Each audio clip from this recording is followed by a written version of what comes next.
প্রিয় দর্শক, প্রতি শুক্রবার রাত 10টা মানেই খেলার আড্ডা ডিবিসির এই সাপ্তাহিক আয়োজনে আপনাদের স্বাগত জানাচ্ছি আমি কনক মাহমুদ। দর্শক, আমরা বিপিএলের যে দামামা বাজছে সেটা আমরাও ফিল করতে পারছি। বিপিএল নিয়ে তো আলোচনা করা উচিত, তবে বছর আরেকটা শেষের দিকে 2025 ধেয়ে আসছে এবং একটা ব্যস্ত বছর আসবে স্পোর্টসের জন্য। আর 2024 যেই বছরটি চলে যাচ্ছে সেই বছরটিও আমরা ফিরে দেখতে চাই। এই বছরে ক্রীড়াঙ্গনের প্রাপ্তি অপ্রাপ্তিগুলো সেগুলো নিয়ে আলোচনা করতে চাই। আজকে এই আলোচনা করার জন্য আমাদের সাথে স্টুডিওতে উপস্থিত আছেন ক্রীড়া বিশ্লেষক ডাক্তার আনোয়ারুল ইকবাল মিতু এবং তার সাথে আছেন সিনিয়র সাংবাদিক সেকান্দার আলী। আপনাদের দুজনকেই স্বাগত আমাদের স্টুডিওতে। দর্শক, আমরা আমাদের দুজন ইন হাউস গেস্টের সাথে পরিচয় করিয়ে দিয়েছি। এছাড়া আরেকজন গেস্ট আছেন, খুব স্পেশাল গেস্ট, জাতীয় দলের সাবেক অধিনায়ক আকরাম খান, যিনি এখন বিসিবি পরিচালকের দায়িত্বে আছেন। তার সাথে একটু কথা বলতে চাচ্ছিলাম। আকরাম ভাই, আপনাকে স্বাগত আমাদের স্টুডিওতে খেলার আড্ডায়। আমরা আলোচনায় যাওয়ার আগে আমাদের সাথে স্টুডিওতে আছে, শুনেছেন, মিতু ভাই আছেন, সেকান্দার ভাই আছেন। একটু জানতে চাচ্ছিলাম যে ক্রিকেটে এই বছর আপনার কাছে মানে প্রাপ্তি এবং অপ্রাপ্তি যদি প্রশ্ন করা হয়, কোনটা প্রাপ্তি মনে হয়েছে, বড় প্রাপ্তি, এবং অপ্রাপ্তি কোনটা? আমার কাছে আমি যদি কম্পেয়ার করি যে আপনার গত বছরের তুলনায় এবছর কিন্তু আমরা ভালো করেছি। আমি কিছু, যেমন আমরা শুরুতে আমরা শ্রীলঙ্কা এসেছিল বাংলাদেশে, সেখানে কিন্তু আমরা আমরা টেস্ট এবং টি-20 হারি ওদের সাথে, কিন্তু ওয়ান ডেটা আমরা জিতেছিলাম। তারপর জিম্বাবুয়ে আসলো আমরা 5টা টি-20 খেললাম, তার মধ্যে আমরা 4টা জিতেছি, একটা হারলাম। তারপরে গেলাম আমরা আপনার পাকিস্তানে, সেখানে গিয়ে কিন্তু আমরা হোয়াইট ওয়াশ করলাম ওদেরকে। ওখান থেকে এসে আমরা ওয়েস্ট ইন্ডিজে, তারপর তো আমরা আমেরিকা যে টি-20 হলো, তো সেটা আমি বলবো খারাপ ভালো মিক্স ছিল, বাট অপরচুনিটি আমাদের কাছে অনেক ভালো ছিল। আমরা সেটা লস করেছি। মনে করেন যে আপনার লাস্ট ওভার 11 রান দরকার, লেফট আর্ম স্পিনার বল করছে, তার মধ্যে 3টা ফুল টাচ পেয়েছিলাম, বাট ওই দুঃখটা রয়ে গেছে। নর্মালি এই ম্যাচ কিন্তু আমাদের জিতার ছিল, বাট তারপর আমরা সেকেন্ড রাউন্ডে উঠেছিলাম, একটা ভালো অপরচুনিটি ছিল। তারপর তো আমরা ওয়েস্ট ইন্ডিজে গিয়ে টেস্ট আমরা ড্র করলাম, আপনার ওয়ান ডেতে আমরা জিততে পারিনি, বাট টি-20তে কিন্তু আমরা ভালো করেছি। সো ফার ভালো হয়েছে। এবং বিশেষ করে আমি বলতে চাই যে আমাদের বোলিংটা কিন্তু এই গত 10-15 বছরের তুলনায় কিন্তু যেটার জন্য আমরা অনেক সাফার করছিলাম, যে আমাদের অ্যাটাক বলেন, স্পিনার বলেন, তো এই বছর কিন্তু ওটা কিন্তু প্রত্যেকটা ম্যাচে কিন্তু আমাদের স্পিনার প্লাস ফাস্ট বোলাররা খুবই ভালো করেছে।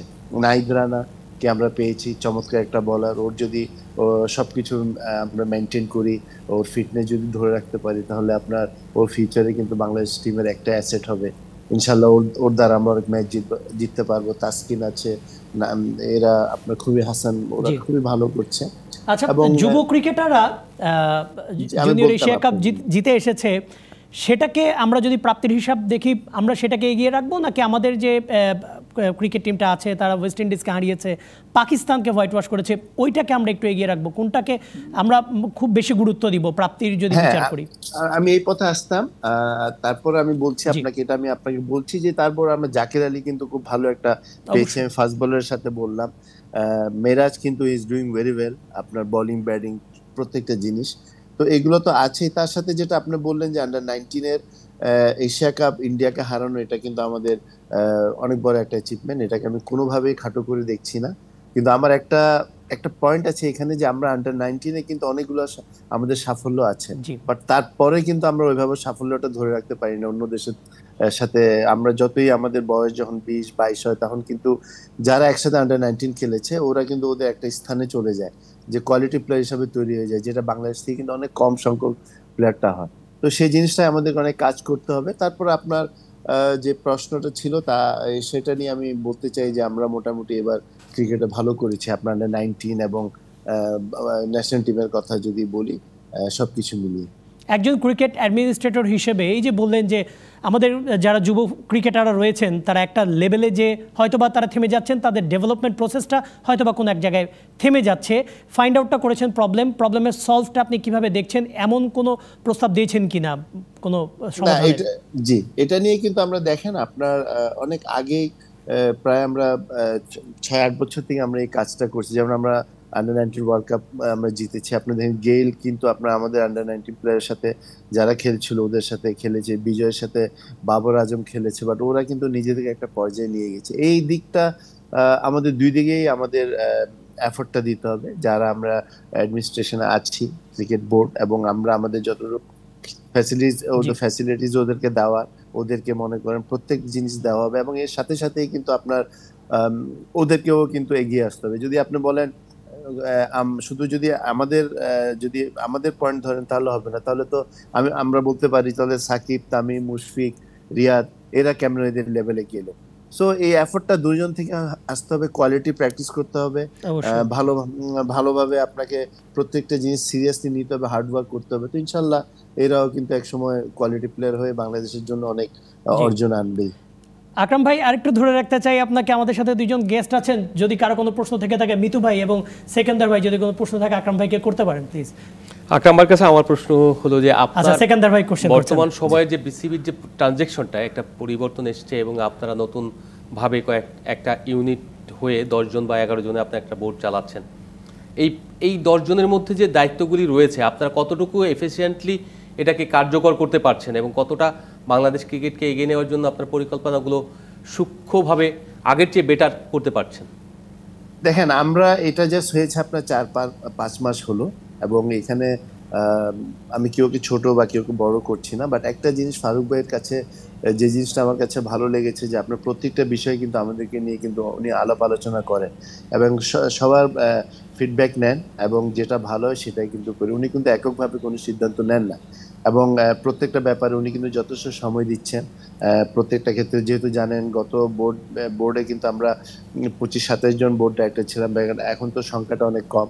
প্রত্যেকটা জিনিস কিন্তু আমরা মিলেমিশে কাজ করছি, এবং সোফার এখন এই অল্প সময় তো রেজাল্ট আপনারা পাবেন না, বাট যেভাবে হোক, যেমন আপনার আমাদের স্টাফদের ফ্যাসিলিটিস আমরা বাড়িয়েছি, যারা অনেক দিন থেকে ওদের একটা আকাঙ্ক্ষা ছিল, যারা গ্রাউন্ডসম্যান আছে ওদের সাথে আপনারা আলাপ করে বুঝতে পারবেন। এর সাথে সাথে কিন্তু আমরা টাকা কম খরচ করে বেশি ফ্যাসিলিটিস করার আমরা চিন্তা ভাবনা করছি। প্রত্যেকটা জায়গায় আমরা ইনডোর করার চেষ্টা করছি, এবং এর মধ্যে আমাদের অনেকগুলো কাজ হয়েছে স্টেডিয়ামের। আপনার বিপিএল শুরু হচ্ছে আপনার চিটাগংয়ে, তারপর ঢাকার। সো আমরা আস্তে আস্তে খুব ভালোভাবে আগাচ্ছি, এবং প্রত্যেকটা ডাইরেক্টর কিন্তু প্রত্যেকটা জিনিস আপনার জানানো হচ্ছে এবং আইডিয়া নেওয়া হচ্ছে। এই জিনিসটা খুবই ভালো মনে হচ্ছে বিসিবির মানে এই নতুন লিডারশিপের আন্ডারে আপনি মানে স্বাধীনতা, ডিসিশন মেকিং এর ক্ষেত্রে স্বাধীনতা কতটুকু পাচ্ছেন, মানে নতুন লিডারশিপটাই আপনি কতটা এনজয় করছেন, এবং মানে ডিসিশন মেকিং এর ক্ষেত্রে আপনাদের কথা কতটুকু শোনা হচ্ছে? না, এটা আমি যেটা শুরুতে বললাম যে প্রত্যেকটা ডিসিশন কিন্তু আমরা ফারুক ভাই রেগুলার কিন্তু আপনার অফিসে যান, আপনার বিসিবিতে যাবেন প্রত্যেকটা ব্যাপার নিয়ে, এবং কোনো যেমন উনি বিদেশে গিয়েছেন ওয়েস্ট ইন্ডিজে, সেখানে আপনার ক্যাপ্টেন্সি নিয়ে একটা আলাপ ছিল, উনি আমাদের সাথে আপনার মিটিং করলেন, জুমে মিটিং করে সিদ্ধান্তটা নিলেন, কোচের সাথে আলাপ করলেন। সো যে জিনিসটা বুঝছি যে একটা মানে ক্রিকেট প্লেয়ার যদি আপনার এইগুলোতে যাদের এক্সপিরিয়েন্স আছে এবং একটা ভালো অর্গানাইজার, একটা ভালো প্লেয়ার যদি একসাথে মানে মিলিত হয়, তাহলে আমার মনে হয় যে কাজগুলো করতে অনেক সহজ হয়, যেটা এখন বুঝতে পারছি। এবং প্রত্যেকটা ডিসিশন যেটা হচ্ছে সেটা কিন্তু আমরা শুরু থেকে জানি, এবং এক পর্যায়ে গিয়ে, যেমন কালকে আমাদের চিটাগংয়ে বিপিএল এর কনসার্ট আছে, সেখানে কিন্তু আমরা কি করব না করবো গত 5-7 দিন থেকে আমরা আলাপ আলোচনা করি। কালকে আমরা ওখানে আমরা যাচ্ছি, সবাই ওখানে মিলেমিশে আমরা কাজ করছি। সোফার মানে আমরা সবাই এনজয় করছি। অনেক ধন্যবাদ আকরাম খান আপনাকে আমাদেরকে সময় দেওয়ার জন্য, অনেক সময় আমাদের প্রশ্নগুলির উত্তর দিলেন। অনেক ধন্যবাদ। আমরা আশা করি সামনের বছরটা আরও ভালো যাবে বাংলাদেশের ক্রিকেটের জন্য এবং বাংলাদেশের ক্রীড়াঙ্গনের জন্য। ধন্যবাদ আপনাকে। জি, থ্যাংক ইউ, দোয়া করবেন। জি, আকরাম খানের সাথে কথা বলছিলাম, অনুরাগ মিতু। আকরাম খান বেশ কিছু নতুন জিনিস বললেন, এবং হ্যাঁ 2024 সালটা যদি বলতে হয়, আমাদের ক্রিকেটের প্রাপ্তির পাল্লাটা ভারী হবে নাকি অপ্রাপ্তির পাল্লাটা ভারী হবে, একটু যদি বলতেন। দেখেন, আসলে পাল্লা ভারী আর কোনটা ভারী না এটা বলাটা ডিফিকাল্ট, বাট লেটেস্ট যে রেজাল্টগুলো এসছে যেটা বাংলাদেশের ফরে, যেমন আমি কিন্তু যতই যে বলুক world cup is world cup, under nineteen world cup জেতাটা বা এশিয়া কাপ, এই কাপ পাওয়াটা কিন্তু একটা বিরাট ইস্যু, এবং এটা ভাগ্যেরও একটা ব্যাপার আছে। তো সুতরাং আন্ডার-19 অ্যাচিভমেন্টটা আমি এগিয়ে রাখবো সাথে সাথে বাংলাদেশ ওয়েস্ট ইন্ডিজে যে রেজাল্ট করেছে, পাকিস্তানে যে হোয়াইট ওয়াশ করেছে, এগুলো তো সব পজিটিভ সাইন। বাট দেখেন আমাদের ক্রিকেট যেহেতু তুললেন, ক্রিকেটটাই বলি প্রথমে। আপনি কখনোই আমাদের বাংলাদেশের কোনো খেলায় কনসিস্টেন্সি দেখতে পাই না। এই যে কনসিস্টেন্সি শব্দটা বললাম, এই কনসিস্টেন্সিটা কেন থাকে না, এই জিনিসটা হচ্ছে সবচেয়ে ইম্পর্টেন্ট। আপনি দেখেন আমাদের প্লেয়াররা যারা জিতিয়ে আনছে তখন তাদের আমরা মাথায় উঠাচ্ছি। আবার যেমন একটা উদাহরণ দিই, একবার আমার মনে আছে, আমি ইচ্ছা করি জিজ্ঞাসা করি নাই, আপনার আন্ডার-19 চ্যাম্পিয়ন হওয়ার পরে তাদেরকে যেইভাবে আমরা রিসিভ করলাম, ঠিক তার পরের বারই যখন তারা সেমিফাইনালেও যেতে পারে নাই, টিমটা যখন আসলো একটা মশামাছিও ছিল না। This is wrong. কারণ আপনার দেশের প্লেয়ার, আপনার ছেলে গেছে, সে ভালো করুক খারাপ খেলুক, you have to receive them. তো এই জিনিসগুলো কিন্তু খুব খারাপ। আপনি শুধু ট্রফি জিতলে তাদেরকে সমাদর করবেন, আবার তাদেরকে ফ্ল্যাট কিনে দেবেন, উইচ ইজ নট রিকোয়ার্ড। তো আপনি কোনো কিছু এক্সেসিভ করতে যাবেন, খারাপ। প্লাস বিপিএল প্রসঙ্গে যখন উঠলো, বলে দিই একটু, আনলেস অ্যান্ড আপনি যদি ভেন্যু না বাড়ান, আপনার এই বিপিএল এইভাবেই চলতে থাকবে। ফারুক সব কিছু চেঞ্জ করে দিবে আর অন্যরা সব বসে থাকবে, এটা কিন্তু হবে না। কারণ ওনার একার পক্ষে কোনো কিছু একা করে দিয়ে উনি একা চালাবেন, এটা কিন্তু হবে না। আপনার যেটা করতে হবে, দেখেন এমন একটা সময় বিপিএল হচ্ছে, আপনি কিন্তু ভালো কোনো বিদেশি প্লেয়ার নেই। আমি আজকেও টকশো করে আসলাম, দুইটা একই কথা আমি বলেছি। আপনি যদি ভালো মানের প্লেয়ার না আনেন, বিপিএলের যে উদ্দেশ্য ছিল, বিপিএলের উদ্দেশ্য কিন্তু তিনটা। একটা হচ্ছে আমাদের লোকাল প্লেয়ারের ফিনান্সিয়াল কিছু বেনিফিট, 2 নম্বর হচ্ছে আপনার খুব উঁচু মানের প্লেয়ারের সাথে তাদের রুম শেয়ার করা, তাদের ফিল্ড শেয়ার করা, তাদের প্র্যাকটিস শেয়ার করা, তাদের ফুড শেয়ার করা। এইখান থেকে তারা অনেক কিছু শিখতে পারবে, তাই না? তো সেই জিনিসটাই যদি না হয়, দেন বিপিএল ফর হোয়াট? কনসার্টের জন্য? মানে আপনি কি ভালো সিঙ্গার এনে ভালো করে আপনি একটা জমজমাট করলেন, তাতে কি কিছু হবে? প্লাস আপনি এই যে একটা যেটা ভালো হয়েছে পয়েন্ট, ভালোটাও আবার ভালো, এনসিএল যে টুর্নামেন্টটা হলো T20, that was very very essential and very good before BPL. কারণ এর আগ পর্যন্ত বিপিএল এর T20 ছাড়া কিন্তু কোনো T20 আপনার খেলা হয়নি। 1 বছর হয়েছিল আমার মনে আছে, যেটা শেখ জামাল চ্যাম্পিয়ন হয়েছিল। তো সেই জায়গাটা T20 আমরা কিন্তু প্লেয়ারদের দোষারোপ করি, অনেক সময় তারা খারাপও খেলে, দ্যাট ইজ ওকে। কারণ একটা ফর্ম কিন্তু একটা প্লেয়ারের সব সময় থাকবে না, তার আপস অ্যান্ড ডাউনস থাকবে। কিন্তু আমি যদি তাকে অপরচুনিটি না দিই 2020 খেলার, তো তার কাছ থেকে 2020 তে ভালো করা, তারপরে ধরেন 4 দিনের টেস্ট, মানে 4 দিনের খেলা খেলি, আমি কিন্তু 5 দিনে তাদের কাছ থেকে রেজাল্ট আশা করছি। How come? তো এই জিনিসগুলো মিলিয়ে আমি মনে করছি যে আমি যদি 2023-এর সাথে 24 কম্পেয়ার করি, অবশ্যই 24 এগিয়ে থাকবে। একই সাথে মানে এনসিএল এবং বিপিএল এর মাঝামাঝি একটা অকশন উইন্ডো রাখা, সেটাও নিশ্চয়ই নেক্সট ইয়ার থেকে আমরা এটা দেখতে পারবো। আচ্ছা, সিকান্দার আলী, মিতু ভাই বলছিলেন, আপনার মতামতটা যদি বলতেন। আমরা ইন্টারন্যাশনাল ক্রিকেটে আমরা উত্থান পতন দেখেছি, তিনি কনসিস্টেন্সির কথা বলছিলেন, যেটা সবচেয়ে বড় অভাব আমাদের। আমরা টেস্টে কনসিস্টেন্সি দেখাচ্ছি, আবার পরের সিরিজে মুখ থুবড়ে পড়ছি। আমরা T20 সিরিজে মুখ থুবড়ে পড়ছি, পরের সিরিজেই আমরা বেটার করছি, তাও আবার বড় বড় সুপার পাওয়ারের এগেনস্টে। কেন এই কনসিস্টেন্সিটা? এবং আপনি কি মানে মিতু ভাই যে পয়েন্টগুলো বললেন কিংবা আকরাম ভাই যে পয়েন্টগুলো বললেন, সেগুলোর সাথে আপনার কতটুকু সম্মতি রয়েছে? দেখুন, কয়েকটা বিষয় রয়েছে এখানে, যেটা আপনার বয়সভিত্তিক দলের অ্যাচিভমেন্ট মাত্র তো শুরু হলো। এশিয়া কাপ যেটা হলো সেটা কিন্তু একটা প্রিপারেশন টিম, মানে নেক্সট ফিউচার ওয়ার্ল্ড কাপ যেটা আসবে 2026-এ জানুয়ারি ফেব্রুয়ারিতে, তো সেইটার প্রিপারেশনটা শুরু হলো মাত্র এই জুনে। তো সেটার অংশ হিসেবেই আপনার এই যে এশিয়া কাপটা হলো সেটা খেললেন, এবং বাংলাদেশ দল সেখানে ভালো করেছে, এগেনস্ট ইন্ডিয়া চ্যাম্পিয়ন হয়েছে। এখানে যে বিষয়টা হচ্ছে যে আমাদের এই ছেলে যারা খেলেছেন তাদের কিন্তু একটা আউটস্ট্যান্ডিং কিছু পারফরমেন্স রয়েছে। তাদের হয়তো বলতে পারেন যে, আপনার প্রশ্ন তুলতে পারেন যে একটু বয়স বেশি বা এরকম, অনেকের প্রশ্ন তুলতে পারেন, এটা থাকে। কারণ সাবকন্টিনেন্টের একটা প্র্যাকটিস রয়েছে যে বার্থ সার্টিফিকেটটা নাই আমাদের, জন্মের পরপরই হয় না, ফলে এইজ নিয়ে অনেক প্রশ্ন থাকে সবসময়, যেটা আমাদের ফুটবল ক্রিকেট স্পোর্টসেই থাকে আমাদের দেশে। তো ওইটা তারপরেও অ্যাচিভমেন্ট তো অ্যাচিভমেন্টই, যেভাবে হোক, যে কেউ তো পারে না। Asia cup is good one. Another thing is যে আপনার যে অ্যাচিভমেন্টের মধ্যে সবচেয়ে বড় অ্যাচিভমেন্ট যেটা হলো টেস্ট জয়, পাকিস্তানকে হোয়াইট ওয়াশ করা, that was the big achievement for us. কেন? কারণ আমরা অ্যাওয়েতে খুব একটা বেশি জিতি না। এই অ্যাওয়েতে জেতার যে সাহসিকতা দেখালো বাংলাদেশ দল, এবং ব্যাটাররা পারফরমেন্স করছে, বোলাররা পারফরমেন্স করে, এই যে কম্বিনেশন, এই যে কম্বাইন্ডলি পারফরমেন্স করা, এটা ছিল সবচেয়ে বড় অ্যাচিভমেন্ট। আরেকটা যেটা বললেন যে আপনি কনসিস্টেন্সি, ধারাবাহিকতা কেন থাকে না, এই ধারাবাহিকতা না থাকার কারণ হলো জাতিগতভাবে আমরা ছোটোবেলা থেকেই আর প্রত্যেকটা জায়গায় আমরা যে ফোকাস করে একটা জায়গা থেকে যে ছোটো থেকে খেলে যে জেতার প্র্যাকটিস, আমরা যে প্যাশন্স দেখাবো, আমরা 4 ডে 3 ডে খেলবো, এই 3 ডে তো শুরুই হলো ওয়াইসিএল দিয়ে, বেশি দিন হয় না। তো যে দেশের 3 ডে প্র্যাকটিস শুরু হয়েছে কয়েক বছর হয়, তো সে দেশে ধরেন আপনার এখনও ওই ম্যাচুরিটিটা গ্রো করেনি, ফলে আপনার পাকিস্তানে এমন রেজাল্ট করার পরে ইন্ডিয়ার কাছে এসে আমরা একদম হোয়াইট ওয়াশ হয়ে গেলাম।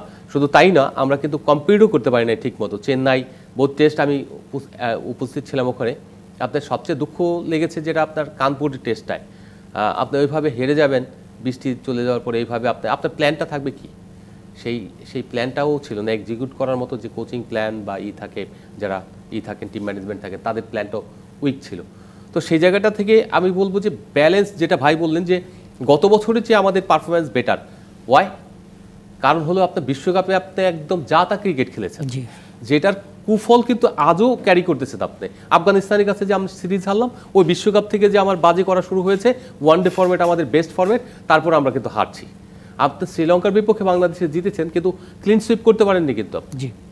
তার মানে হচ্ছে কি, আমরা ওয়ানডেটা একটা ডাউন হয়ে গিয়েছি, আমাদেরকে এখন বুস্ট আবার আপ করতে হবে, কারণ আমাদের অনেকগুলো প্লেয়ার নাই, এখানে ট্রানজেকশন যাচ্ছে, ফলে আবার কিছু প্লেয়ার উঠে আসছে। যেটা বললেন আকরাম ভাই, এটা ভালো লেগেছে যে Zaker Ali, he is a, মানে যে কারেজ এবং সাহস নিয়ে খেলছেন, দ্যাট ইজ দ্য ইম্পর্টেন্ট। এইরকম বল লাগার পরে সে ওয়েস্ট ইন্ডিজে তিনবার তার মাথায় বল লেগেছে, 3 টাইমস তার বাহুতে লেগেছে। আমি তার একটা ইন্টারভিউ করেছিলাম আসার আগে। তো সেই জায়গায় তিনি বলেছেন যে আমার অনেকগুলো পেইন রয়েছে, কিন্তু আমি শো করেছি যে আমার কিছুই হয়নি। এই যে সাহস, এই সাহস যখন দেখাতে শুরু করবেন, শামীম পাটোয়ারি আপনার যে শর্ট কানেকশন, টিগারিং যেটা হচ্ছে, এই যে কথাটা বিতু ভাই বলেছিলেন যে আন্ডার 19 শামীম পাটোয়ারি একজন সদস্য ছিলেন, শামীম পাটোয়ারির কনসিস্টেন্সি ছিল না দেখেই কিন্তু শামীম পাটোয়ারি কিন্তু কম কথা হয়নি, অনেক কথা হয়েছে। সেই শামীম পাটোয়ারি বছরের শেষে এসে নিজেকে প্রুভ করলেন, তাই নয় কি? অ্যাবসলিউটলি, এই জন্য তাকে কিছু কাজ করতে হয়েছে। সেই কাজগুলি বেশি কিছু না, কিন্তু সবই জানেন এরা। এই প্লেয়ারদেরকে জাস্ট কোনো একজন কোচ, শাহরিয়ার নাফিজের কথাই বলি, উনি যখন রংপুর রাইডার্সে যখন ছিলেন ব্যাটিং কোচ, তখন কিছু টিগারিংটা তাকে ধরিয়ে দিয়েছেন। তো ওই জিনিসগুলো তার ইমপ্লিমেন্টটা হয়েছে। রাইট টাইমে পিক করা, ফলো থ্রু, এই যে পিক করা, বলের রাইট টাইমে পিক করে সে মারছে, দেখবেন বাউন্ডারি ওভার বাউন্ডারি সব হয়ে যাচ্ছে। আমরা 6 মারতে পারি না, এরকম একটা অপবাদ ছিল। পাওয়ার পাসল না থাকলে ওয়েস্ট ইন্ডিয়ান ছাড়া আপনার কেউ পারে না, বা ওইরকম ফিজিক্যাল না হলে পারে না। তাহলে তো আপনার একজন ওয়েট লিফটারে নিয়ে আসলেই চলে, অথবা ইয়েকে নিয়ে আসলে হয় 6 মারার জন্য। আচ্ছা, আমি ওই জাতীয় দল নিয়ে বলছিলাম, আমি একটু ইকবাল ওনার মিতুর কাছে যেতে চাই যে বছরের শেষে আর একটা সাফল্য কিন্তু এসছে, সেটা প্রথমবারের মতো বাংলাদেশের কোনো ফ্র্যাঞ্চাইজি যারা একটা ইন্টারন্যাশনাল টুর্নামেন্ট জয় করে এসেছে। এটা অবশ্যই ছোট করে দেখার উপায় নেই, এবং সেটা কিন্তু আপনারই, যে দলে আপনি ছিলেন একসময় যুক্ত ছিলেন, রংপুর রাইডার্স। এই যে আমাদের যে টি-20 প্র্যাকটিসটা চলছে, এই ওয়েস্ট ইন্ডিজে আমরা জিতে আসলাম, তার সাথে এইটাও যুক্ত হলো, আমরা কি এখন আস্তে আস্তে টি-20তে ব্যাক করবো কিনা, নাকি ওই যে কনসিস্টেন্সিটা আবার পড়ে যাবে? না, আমি ওই যে বললাম, আমি each and every tournament separately দেখি। আপনি এইটা জিতলেন দেখে পরের দুইটা জিতে যাবেন, নট নেসেসারিলি। ওই যে বললাম, আপনি আমি কিন্তু আর একটা কথা বারবার সব জায়গায় বলি, ইন এনি স্পোর্টস আপনি হারেন না, খেলার মধ্যে তো হারা জিতে আছে, বাট খেলার আগে হেরে বসে আছেন, 2 দিনে খেলা শেষ, 3 দিনের বৃষ্টির মধ্যে খেলা হেরে গেলেন, নট দিস। আপনি ভালো খেলেন, আপনার মেটাল হিসাবে আপনি চালান, আপনি ব্যাট বোলিং করেন। যেমন ধরেন আমাদের যে এখন যে যাই বলুক, আকরাম স্পিনারদের কথা বলেছে, আমাদের তো সবসময় স্পিন সহায়ক পিচ হয়, এটা সবাই জানি সাবকন্টিনেন্টে তাই। বাট অ্যালেন ডোনাল্ড যে কাজগুলো করে গেছে ফর আওয়ার পেস বলার, স্যালুট টু হিম। অবশ্যই, এবং আমাদের পেস বলাররাও কিন্তু আমাদের এখন সেই রকমভাবে আপনার সাপোর্ট দিয়ে যাচ্ছে, তো ওদেরকেও আমাদের করা উচিত। তো সুতরাং আমি ওই কথাটাই বারবার বলবো, এই যে দেখেন আন্ডার 19 যদি আমরা চ্যাম্পিয়ন হতে পারি ওয়ার্ল্ড কাপ, এই প্লেয়ারগুলো পরে যায় কোথায়? এক জাকের আলী, এক শামীম পাটোয়ারি তো দিয়ে খেলা হয়নি, ওইখানে প্রায় 18 জন 16 জন প্লেয়ার ছিল, বাদ বাকি কই? তো ওই যে বোর্ডের যে কাজটা, সেটা হচ্ছে এই প্লেয়ারগুলোকে ধরে রেখে তাদের ট্রানজিশন পিরিয়ডটা, এইটাকে যদি তারা লঙ্গার করতে না পারে, এবং তাদেরকে আবার ওই জায়গাটায় ধরেন 19 থেকে 22-23 বছরের টাইমটা, এই যে 4-5 বছর, এই 4-5 বছর তাদেরকে ভালোভাবে নার্চার যদি আপনি না করেন, তখন এই প্লেয়ার তৈরি হয়ে হারিয়ে যাবে। প্লেয়ার তৈরি হয়ে আপনি প্লেয়ার আসে কোত্থেকে? বিকেএসপি। এক বিকেএসপি থেকে আপনি কত প্লেয়ার চান? কেন আমরা এখন ওই যে স্কুল করতে না পারছি না? এই যে একটা শুধু পয়েন্ট বলে দেয়, এই যে ফ্র্যাঞ্চাইজি যারা বিপিএল নিয়েছে, হ্যাঁ আমাদেরকে বিরতি নিতে হবে, পয়েন্টটা প্লিজ বলে দেন। বলছি এরাও যদি চায় এদের ক্যাম্প করে, ধরেন চিটাগাঙে যদি ক্যাম্প করে, সিলেটে যদি ক্যাম্প করে, সেখান থেকে কিন্তু ভালো প্লেয়ার বেছে তারাই নিয়ে আসতে পারবে কিন্তু 2020-র জন্য। অবশ্যই আমরা কথা বলছিলাম আমাদের ক্রীড়াঙ্গনের প্রাপ্তি অপ্রাপ্তি নিয়ে। সেখানে একটা বড় অংশ জুড়ে ক্রিকেট রয়েছে, আরও অন্যান্য স্পোর্টস রয়েছে। একটা বিরতি নিয়ে ফিরছি, সেগুলো নিয়েও কথা হবে। স্বাগত আরেকবার খেলার আড্ডায়, আপনাদের সাথে আছে কনক মাহমুদ। আমরা কথা বলছিলাম 2024 সালটা নিয়ে, এই বছরটা একেবারে শেষের দিকে। এই বছরে ক্রীড়াঙ্গনের প্রাপ্তি অপ্রাপ্তিগুলো নিয়ে কথা বলছিলাম, 2024টা ফিরে দেখার চেষ্টা করছিলাম। এবং আমাদের সাথে স্টুডিওতে আছেন ডাক্তার আনোয়ারুল ইকবাল মিতু এবং সেকান্দার আলী। আমরা কথা বলছিলাম আমাদের প্রাপ্তি অপ্রাপ্তিগুলো নিয়ে। ক্রিকেট নিয়ে আসলে বেশি কথা চলে আসে আমাদের। একটু জানতে চাচ্ছিলাম সেকান্দার আলীর কাছে, এইবারে এই বছরটা অনেক কিছু পরিবর্তনের বছর। আমরা ক্রিকেট বোর্ডে নতুন লিডারশিপ দেখতে পেয়েছি, চেঞ্জ এসেছে। আমরা ফুটবলে লিডারশিপ চেঞ্জ আসতে দেখেছি। যদি আমরা এই চেঞ্জগুলো নিয়ে কথা বলি, আপনি একটু মানে ক্রিকেট নিয়ে বলেন যে এই যে লিডারশিপ এলো, ফারুক আহমেদ এলেন, কী ধরনের চেঞ্জেস দেখতে পাচ্ছেন?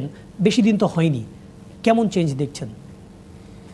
পরিবর্তনগুলো যে খুব দৃশ্যমান হচ্ছে তা না। আপনার ধরেন এখন রুটিন ওয়ার্কগুলি ওনাকে করতে হচ্ছে, বিকজ অফ আপনার একটা ট্রানজ্যাকশন যখন গিয়েছে, দেশের ট্রানজ্যাকশন হলে তখন আপনার সার্বিক ট্রানজ্যাকশনগুলি কিন্তু একটা এফেক্ট করে। সেই জায়গা থেকে ক্রিকেটও একটা এফেক্ট করেছেন। যারা পরিচালক ছিলেন, নিয়মিত কাজ করতেন, যারা সব কিছু করেছেন, দেখভাল করেছেন, যাদের হাতে ক্লাবগুলি রয়েছে, তারা কিন্তু নাই এখন।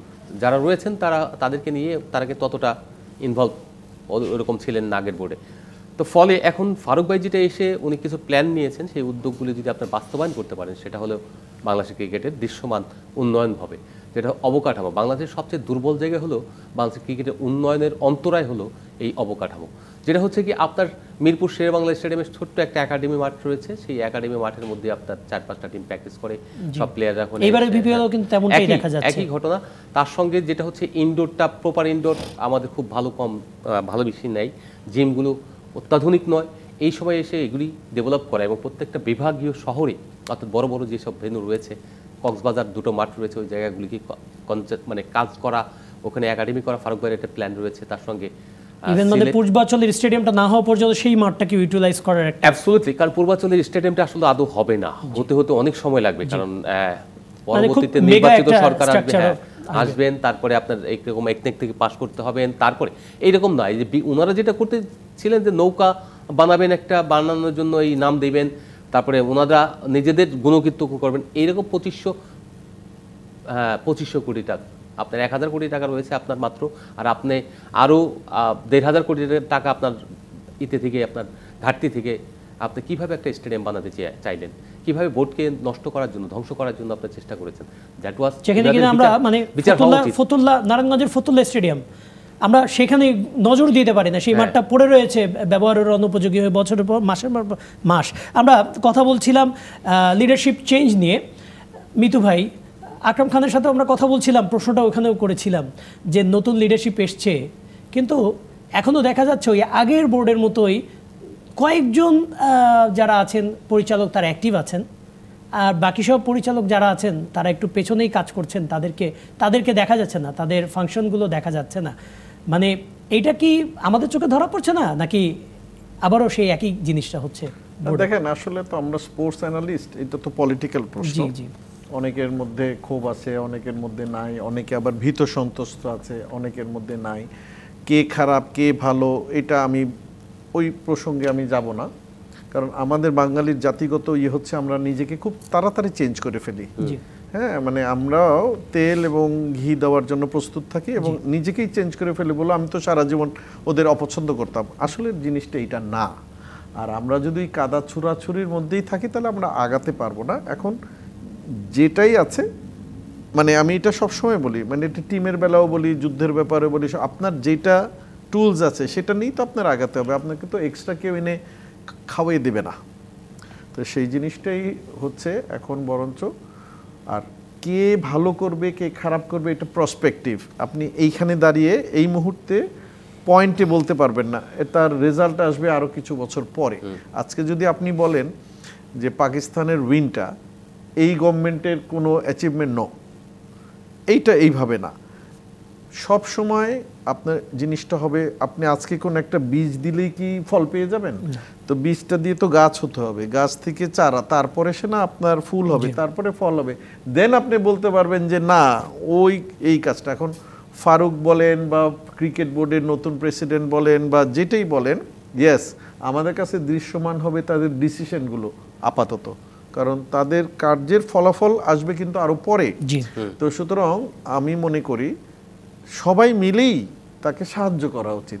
এখন আমি যদি মনে করি যে না আমি তাকে একটা বিপদে ফেলে দিব বা আমি কাজ করব না, আবার তাদেরও উচিত হবে আপনি যখন রেখেছেনই, আমি বারবার বলছি যখন রেখেছেনই তার মধ্যে থেকেও শতভাগ বের করে নিয়ে আসা। তা সে যদি সবসময় মনে করে, মানে XYZ এর কথা বলছি, যে আমি তো এইভাবে কাজ করতে গেলে আমাকে ধরবে বা অমুক সমুক এই সেই, তো আমি মনে করি স্পোর্টসের মধ্যে পলিটিক্সটা না এনে এই স্পোর্টসে যারা সত্যি সত্যি জ্ঞানী বা স্পোর্টসের মধ্যে যাদের ভিতর থেকে স্পোর্টসের প্রতি ভালোবাসা, তাদেরকে নিয়ে যদি আপনি কাজ করেন, আমার মনে হয় না যে আপনার কোনো অসুবিধা সামনের দিকে অবশ্যই। আমরা ক্রিকেটের লিডারশিপের পরিবর্তনের ব্যাপারে কথা বলছিলাম। ফুটবলের লিডারশিপ একটা মানে একমাত্র ফেডারেশন যারা কিনা একটা প্রপার একটা ইলেকশনের মাধ্যমে তাদের লিডারশিপটা চেঞ্জ দেখেছে। বাংলাদেশ ফুটবল ফেডারেশন তাবিতাউল এসছেন এবং ওইখানেও আগের কমিটির অনেক মেম্বার রয়ে গেছেন, তারা ইলেক্টেড হয়েছেন, নির্বাচনের মাধ্যমে এসছেন। তাদের কার্যক্রমটা এখন পর্যন্ত কেমন মনে হচ্ছে? মানে আমরা যদি ক্রিকেটের সাথে কম্পেয়ার করতে যাই, করা উচিত হবে না, তবে বাংলাদেশ প্রিমিয়ার লিগ যেভাবে মাঠে গড়ালো, যে ফ্যাসিলিটিস আমরা দেখলাম, দেখে খুব বেশি মনে হচ্ছে যে ভালো হচ্ছে জিনিসগুলো। সিকান্দার আলী, দেখুন ফুটবলের যে নির্বাচন প্রক্রিয়াটা এটা তো স্বাভাবিক প্রক্রিয়া, কারণ হচ্ছে ফিফার একটা রুলস রয়েছে এবং খুব শক্তিশালী একটা সংগঠন হলো ফিফা। ওয়ার্ল্ড স্পোর্টসের মধ্যে ফিফার উপরে কোনো শক্তিশালী বডি নেই। তো সেই জায়গা থেকে বাংলাদেশ যদি আপনার সরকারি কোনো রকম হস্তক্ষেপ বুঝতে পারে, তাহলে আপনাকে ব্যান করে দেবে। ব্যান করে দেওয়া মানে বাংলাদেশের স্পোর্টসের জন্য একটা ক্ষতিকর দিক। তো সেই কারণে ইলেকশনটা প্রপারলি হয়েছে না, সরকার এখানে হস্তক্ষেপ করতে পারেনি, তাহলে কিন্তু হস্তক্ষেপ করে দিত এবং চেষ্টা করেনি তা না, ভেতরে ভেতরে কিছু হয়েছে। তো যেটা হচ্ছে যে আপনার এই যে কমিটি নির্বাচিত হলেন, যারা হলেন, যাদেরকে আশা করি যে আমরা যার চেঞ্জ নিয়ে আসবেন, তারা কিন্তু কোনো চেঞ্জ নিয়ে আসতে পারে, তারা আলাদা চেহারা নিয়ে হাজির হতে পারেনি। সর্বপ্রথম লাগে কি মার্কেটিং টিম। আপনি যে কোনো জিনিসের অর্থনীতি যদি থাকে, এখন যারা আসছেন তাবিতাওয়ালার কাছে আমরা হয়তো ওই সময় যেরকম দেখেছি সালাউদ্দিন সাহেবের সঙ্গে তিনি কাজ করেছেন এক সময়, তো ওই সময় তাকে যেভাবে দেখেছি, এখন যে তিনি এসে প্রেসিডেন্ট হয়ে একদম রাতারাতি পরিবর্তন করে ফেলবেন তা না। তার জন্য ওনাকে যে কাজটা করতে হবে, সেই কাজটা করার জন্য ওনার একটা নির্বাচিত সরকার যদি থাকতো, তাহলে বাংলাদেশের অর্থনীতি যদি মার্কেট ভালো থাকতো, তাহলে হয়তো উনি কিছু স্পন্সর আনার চেষ্টা করতেন ওনার যারা বিএনপি করেন তাদের বিজনেসম্যানদের কাছ থেকে। মানে ফুটবলের অন্তরায় বলতে গেলে সবচেয়ে বেশি কথাটা হয় কিন্তু আর্থিক সংকটগুলো নিয়ে। ফুটবল হলো পৃথিবীর সবচেয়ে বড় খেলা, পৃথিবীর সবচেয়ে জনপ্রিয় খেলা, সবচেয়ে বড় বেশি মানি ট্রানজাকশনের খেলা। অতএব টাকা যেখানে নাই সেখানে সেই খেলা আপনি কোনোদিন করতে পারবেন না। এটা ধরেন আফ্রিকাতে একটা যে দেশের ফুটবল মোটামুটি মানের খেলে, সেখানেও যে টাকার লেনদেন হয়, সেই বাংলাদেশে তার কিঞ্চিত মানে 100 ভাগের 1 ভাগ হয় না। তো এই দেশের ফুটবল হবে কি করে? আপনি ওই পেশাদার লিগ নামক কিছু চালু করলেন, 50 লাখ টাকা দিলেন আর হয়ে গেল ফুটবল, তা না। অথচ সেই পেশাদার লিগে এবার দেখেন বেশ অনেকগুলো ক্লাব যারা বিদেশি ফুটবলার আনতেই পারেনি এবং অনেকগুলো ক্লাব তারা পিছিয়ে গেছে। টাকা দিবে কি? সেটাই তো অর্থনৈতিকভাবে বাংলাদেশের সেই অবস্থা নাই। বিজনেসম্যানরা মানে ওইভাবে ইনভেস্ট করছে না স্পোর্টসে। কারা আসে? ডোনাররা আসে। আমাদের এখানে তো প্রফেশনাল কোনো কিছু দাঁড়ায়নি। আমাদের এখানে যেটা হয় ডোনেশন। ঢাকা প্রিমিয়ার লিগ হয় যেভাবে, বিপিএল খালি ফ্র্যাঞ্চাইজি। অবশ্যই মানে এটা আমাদের জন্য এখনো মানে আমরা এত বছর পেরিয়ে গেছে, স্বাধীনতার এত বছর হয়ে গেছে, এটা বিজয়েরও মাস। তারপরও বলতে খারাপ লাগে যে ক্রিকেট এবং ফুটবল যে ক্লাবগুলো চলে তারা এখনো ডোনেশনের ভিত্তিতেই চলে আসছে। এটা দুঃখজনক। আমরা একটা বিরতি নিচ্ছি, ফিরে এসে আরও কথা হবে ক্রিকেট, ফুটবল, অন্যান্য স্পোর্টস নিয়ে। আবারও স্বাগত খেলার আড্ডায়। আপনাদের সাথে আছে আমি কনক মাহমুদ। আমাদের সাথে আছেন ডাক্তার আনোয়ার ইকবাল মিতু, তিনি ক্রীড়া বিশ্লেষক। সাথে আছেন সিনিয়র সাংবাদিক সিকান্দার আলী। কথা বলছিলাম 2024-এর যে ক্রীড়াঙ্গনের প্রাপ্তি অপ্রাপ্তিগুলো, সেগুলো নিয়ে। আমরা ক্রিকেট থেকে ফুটবলে এসেছি এবং আমরা মানে ফুটবল নিয়ে কথা বলছি, তার মধ্যে একটু আনোয়ার ইকবাল মিতুর কাছে যেতে চাই। আমরা এর আগেও আমাদের কথা হচ্ছে অন্যান্য স্পোর্টস নিয়ে। অলিম্পিকের বছর ছিল, যথারীতি 5টা ইভেন্টে 5 জন অ্যাথলিট গিয়েছিলেন, কিন্তু তারা খালি হাতে ফিরেছেন। আমাদের যে সবচেয়ে বড় আশার জায়গাটা ছিল শুটিং, সেখানেও আমাদের শুটার খুব বলার মতো কিছু করতে পারেনি। ইভেন আর্চারিতে একটা সম্ভাবনা ছিল যেটা কিন্তু আমরা ডাইরেক্ট কোয়ালিফাই করেছি, ওয়াইল্ড কার্ড নিয়ে নয়, সেখানেও আমরা ফেল করেছি। আসলে কত বছর ধরে চলবে এইভাবে? আরেকবার প্রশ্ন রাখতে চাই আপনার কাছে। আসলে ভাই দুঃখজনক, মানে 53 বছর, 54 বছর, 52 বছর যেটাই হোক, একটা স্পোর্টসে আমরা ভালো করতে পারি না, এটা আমাকে খুব পীড়া দেয় ভাই। যদিও আমি প্রফেশনে ডাক্তার, বাট আমি স্পোর্টসের অঙ্গাঙ্গিভাবে জড়িত, মানে আমার এত খারাপ লাগে। কারণ আমি তোমাকে এই কথাগুলো আগেও বলেছি ভাই, যে নিয়াজ মোর্শেদ আমার ক্লাসমেট, এই সাবকন্টিনেন্টে প্রথম গ্র্যান্ড মাস্টার, তার অবস্থা এখন কোথায়? তার কত পরে বিশ্বনাথন আনন্দে এসে কই চলে গেল, দেবেন্দ্র বড়ুয়া এসে কোথায় চলে গেল। এই যে পৃষ্ঠ একটু আগেই ভাই বলছিলেন যে টাকা যেখানে নাই, প্লাস ভালো সংগঠক যেখানে থাকে না, সেখানে আমরা কোনো কিছু করতে পারবো না। যেমন অলিম্পিক তো দূরের কথা, এশিয়ান গেমসেও আমরা কিছু পাই না আজকাল। এবং আমি অতটুকু আবারও বলি, পুরানো মনে হবে যে মিতু ভাই তো একই কথা বলে। যেমন আমরা কমনওয়েলথে কিন্তু শুটিংয়ে নিনি সাত্তারের মাধ্যমে গোল্ড পেলাম, পরে শুনি সেই ফেডারেশনে, নট এই গভর্নমেন্ট, সবসময় এটা অলওয়েজ আমি দেখে এসেছি, ওই শুটিং ফেডারেশনে প্র্যাকটিস করতে গেলে বুলেট নাই। তাহলে এখন বুলেট যদি না থাকে, প্র্যাকটিস না করতে পারে। আবার দেখলাম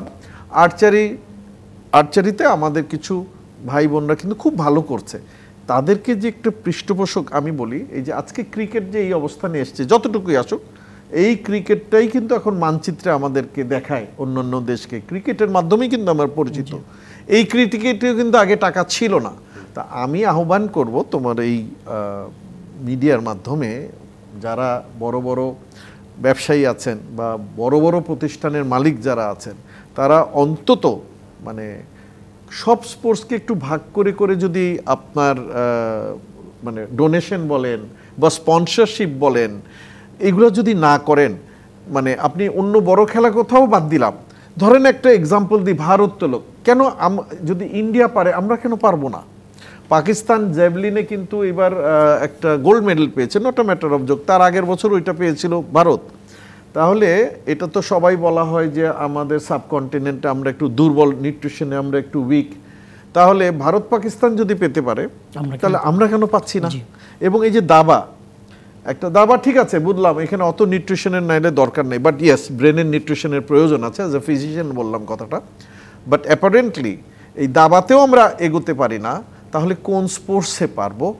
তো ওই যে আমি বললাম, আপনার যতক্ষণ পর্যন্ত না ভালো সংগঠকের সাথে ফান্ড বলতে আমি ওই যে অর্থর কথা বলছি, এটা যদি সংমিশ্রণ আপনি না করতে পারেন, এখন আমরা শুধু এখনো দেখেন 52 আমি বলি আমাদের পরেও নতুন রাষ্ট্র হয়ে এমন সব আফ্রিকান ছোট রাষ্ট্র আছে যেগুলোর নামও আপনি জানেন না, আমিও এখন বলতে পারবো না, তারাও অলিম্পিকে মেডেল পাচ্ছে।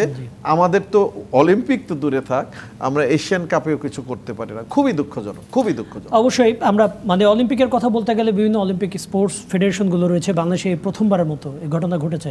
একই সাথে অনেকগুলো ফেডারেশনের শীর্ষকর্তা তারা গা ঢাকা দিয়েছেন, তারা নাই হয়ে গিয়েছেন। এখন অনেকগুলো ফেডারেশনের কমিটি ভেঙে দেওয়া হচ্ছে, নতুন করে কমিটি দেওয়া হচ্ছে। মানে এই যে একটা যে খেলা চলছে, এটা কিভাবে দেখছেন সেকেন্দার আলী? কারণ অনেক সময় দেখা গেছে অনেকগুলো ফেডারেশন ভালো করছে, তারপরে তাদের কমিটি ভেঙে দিচ্ছে, আবার অনেকগুলো ফেডারেশন যাদেরকে বের করে দিয়ে নতুন একটা কমিটি, তারাও বিতর্কিত। এই প্রসেসটাকে কিভাবে দেখছেন সেকেন্দার আলী? এটা হচ্ছে কি, ওই আগে তুমি ছিলে তাই তোমাকে রাখবো না, অনাস্থা। এই যে তুমি ছিলে, তাহলে তো বাংলাদেশের সব মানুষকেই আসলে একটা ম্যাক্সিমাম পোষণ মানুষকেই আজকে বঙ্গোপসাগর নিয়ে ফেলে দিতে হবে। বিষয়টা অনেকটা এরকমই হয়ে গেছে এখন। তো আমার মনে হয় যে সব জায়গায় হাত দিয়ে একদম মাছি মারার মতো সবকিছু করা যাবে না। কারণ এই কারণে হচ্ছে যে মানুষ তো আমরা এই সংগঠক, আমরাই তো এই লোকগুলি তো কাজ করি। আজকে আমার জায়গায় যে আসবে সে আরেকজন, সেও কিন্তু কোনো না কোনো সময় এই খেলাধুলার সঙ্গে কোনো না কোনো প্রেক্ষাপটে ছিল। তো যারা গিলটি, যারা অপরাধ করেছে তাদেরকে শাস্তি দিতে হবে, আইনের আনতে হবে, কিংবা তাদেরকে বের করে দিতে হবে। কিন্তু যারা জেনুইন স্পোর্টস লাভার কিংবা যারা জেনুইন স্পোর্টস সংগঠক, তাদেরকে আসলে ছুঁড়ে ফেলা যাবে না। তাদের যে সময়ই থাক, তাদের সব সময় রাখতে হবে। যেই সরকারি থাক দেশে, তাদেরকে রাখতে হবে, তবেই দেশের উন্নতি হবে। আর সবচেয়ে ভাই যেটা বললেন যে ফিনান্স, আর যেটা করতে হবে, ফিনান্স কেউ দিবে না। উনি যদি একটা কোম্পানির মালিক হন, উনি নিশ্চয়ই এসে বলবে না তুমি এখানে পারছো না, তোমাকে আমি ঠিক আছে আমি তোমাকে বছরে 10 লাখ টাকা দিব, এরকম দিবে না। প্রত্যেকটা ফেডারেশনের উচিত প্রফেশনাল বডি তৈরি করা এবং সেই বডির মাধ্যমে প্রেজেন্টেশন দিয়ে আনোয়ার ভাইয়ের কাছ থেকে আমি 10 লাখ টাকা না 20 লাখ টাকা বের করে নিয়ে আসবো, এবং প্রত্যেকটা জায়গায় প্রেজেন্টেশন, এবং যদি ঠিক মতো আপনার মার্কেটিং করতে পারেন অবভিয়াসলি আপনার এখানে স্পন্সর আসবে। আপনি মার্কেটিং করতে পারবেন না, আপনার কোনো কিছু হবে না, প্রচারের ব্যবস্থা করবেন না, তাহলে কেন? কিন্তু ফেডারেশনগুলো সেদিকে তো আসলে মনোযোগ নেই। দেখা যায় চেয়ারে উঠলাম, বাস বসে পড়লাম, আমি যেভাবে চালাচ্ছি সেভাবে। আমি লাস্টে আপনি বলতে চাই যে হকির কথাই ধরেন, এই যে হকিতে এবার বিশ্বকাপ কোয়ালিফাই করলেন 21 এটা 19 ক্রিকেটের মতো না, কিন্তু 21 মিনস এটা ন্যাশনাল টিমের কাছাকাছি পর্যায়ে hockey. It's a different game, এবং ওয়ার্ল্ডে খেলা অনেক বড় বড় দেশ, অনেক বেশি দেশ। তো সেই জায়গা থেকে আমি বলতে চাই হকি কিন্তু অনেক আগেই আপনার ওয়ার্ল্ড কাপ খেলতো, ক্রিকেটের বহু আগে, কিন্তু আনফর্চুনেটলি হকিতে ইনভেস্টমেন্ট নাই। আমরা যখন খেলতাম তখন যে টাকাটা পাওয়া যেত সেই টাকাটা এখন এই যে 20 বছর 30 বছর পরে এসে সেই টাকা একই টাকা রয়ে গেছে, ফলে এই খেলা কোনোদিন হবে না। এখন ফেডারেশন দেয় এই যে চ্যাম্পিয়ন হলো, কোয়ালিফাই করলো বিশ্বকাপে, দিল কত? 5 লাখ টাকা। 5 লাখ টাকা। লজ্জা, এটা বাংলাদেশের স্পোর্টসের জন্য লজ্জা। আপনার নারী সাব চ্যাম্পিয়ন হলো বলে আপনাকে কোটি কোটি টাকা দিয়ে ভাসিয়ে ফেললেন, আবার হকিতে একটা ওয়ার্ল্ড কাপ কোয়ালিফাই করলো, আপনি তাকে অপমান করলেন। অবশ্যই সেকেন্দার আলী, আপনাকে ধন্যবাদ। একই সাথে ডাক্তার আনোয়ার আলী ইকবাল মিতু, আপনাকেও ধন্যবাদ। আসলে বাংলাদেশের ক্রীড়াঙ্গনটা কিন্তু অনেক বড় একটা পরিসর নিয়ে আছে। আমরা যদি আলাপ করি প্রাপ্তি অপ্রাপ্তি নিয়ে, একটা অনুষ্ঠানে বলা সম্ভব না, তবে যতটুকু পেরেছি আমরা আলাপ করেছি। আশা করি আগামী বছর আরও অনেক বলার মতো সাফল্য আসবে বাংলাদেশের ক্রীড়াঙ্গনে, আর যে সমস্যাগুলো বলেছি সেই সমস্যাগুলো নিয়েও একটা সমাধান আসবে। ধন্যবাদ সঙ্গে থাকার জন্য।